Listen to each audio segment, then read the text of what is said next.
When it comes to business disasters, there are stories, and then there's the Tylenol story from 1982. This isn't just a case study, it is the case study. It's literally the gold standard for how you're supposed to handle an absolute corporate nightmare. So, back in 1982, Tylenol wasn't just some painkiller on the shelf. No, it was basically a staple in every American medicine cabinet. I mean, they had a staggering 37% of the entire market. They were the undisputed king, the brand everyone reached for. And then, just like that, in a matter of weeks, it all came crashing down. Their market share absolutely plummeted to just 7%. I mean, the brand was basically on life support. The company was staring into a terrifying abyss. So you gotta ask, right? How does a market leader like that just collapse so fast? But maybe the more important question is, how on earth did they come back from that? Well, that's the incredible story we're going to dig into. All right, so let's set the scene. It's October 1982. For Tylenol's parent company, Johnson & Johnson, a storm was brewing. And this wasn't just any storm, it was one that was about to test the very soul of the company. And this thing unfolded with terrifying speed. At first, there was just a few mysterious deaths popping up in the Chicago area. But then, the horrifying connection was made. Every single victim had taken Tylenol. What started as this awful local tragedy, it just exploded into a full-blown national panic. Okay, now this is absolutely crucial to understand. This wasn't a problem at the factory. Johnson & Johnson didn't do anything wrong in their manufacturing process. No, this was an act of, terrorism. It was product tampering. Some unknown person went into stores, took Tylenol off the shelves, and laced the capsules with deadly cyanide. The company was a victim here, just like the people who died. Now, think about this. Legally, Johnson & Johnson could have fought this. They could have said, hey, this wasn't our fault, and tried to protect their business, their bottom line. But what they did next, wow, it was completely unprecedented. It basically redefined what it means to be a responsible company forever. They didn't waste a second. They immediately stopped all advertising. And even though they knew they weren't to blame for the tampering, they stepped up and took complete responsibility for public safety. That became their one and only priority: protect the public. And that decision led to this, a massive nationwide recall. We're talking 31 million bottles of Tylenol. Think about that.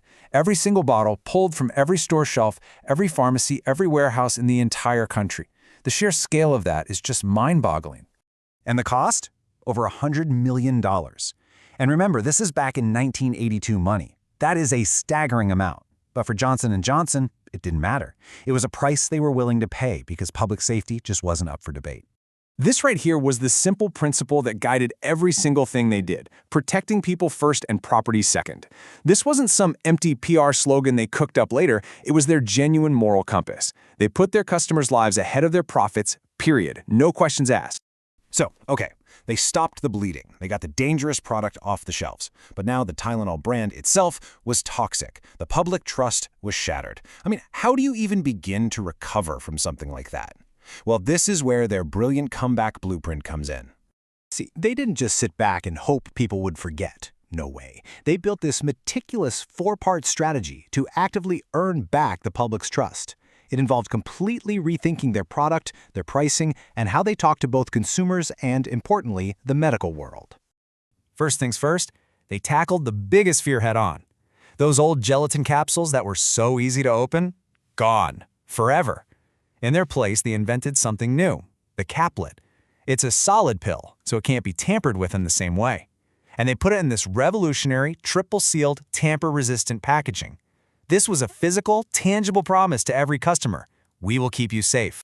Next up, they had to convince people to actually buy the new, safer Tylenol. They knew trust was at rock bottom, so they made it a really easy decision financially.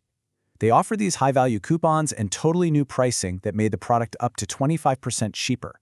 It was basically a direct invitation saying, please give us another chance. And they knew it wasn't just about winning over consumers. They had to get the doctors and pharmacists back on their side. These are the people we trust with our health, right?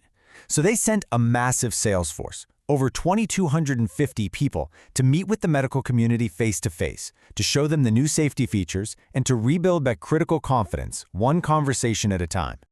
Looking back now, their response just seems so perfect, almost like they could see the future. But you have to put yourself in that moment, the chaos, the panic, the immense financial pressure, and with absolutely no playbook for something like this. So how did they know what to do? What was their guiding light in all that darkness? Well, the answer wasn't in some dusty crisis management textbook. Nope, it was in a simple one-page document that had been the heart and soul of the company for decades. It's called the Johnson & Johnson Credo. And get this, it was written way back in the 1940s by Robert Wood Johnson. It's basically the company's constitution. It lays out in crystal clear terms who the company is responsible to, and crucially, in what order. And that order is everything. Look at this. Right at the very top of the list, consumers and medical professionals, the people who actually use their products. After that, their own employees. Then, the communities they're a part of. And all the way at the bottom, listed dead last, the stockholders. The company's profits are explicitly their final priority. Think about how radical that is. So when that chaos hit in 1982, they didn't have to invent a plan on the fly. They just had to follow their credo. It gave them a clear, simple mandate: put the customer first, no matter what it costs. And by living that principle so publicly, under the most intense pressure imaginable, the credo itself became their most powerful PR tool because it was 100% authentic. The Tylenol crisis really is a masterclass in doing the right thing.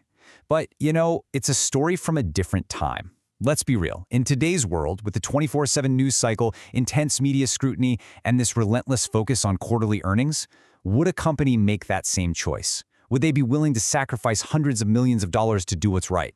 It's a tough question, but it's one worth thinking about.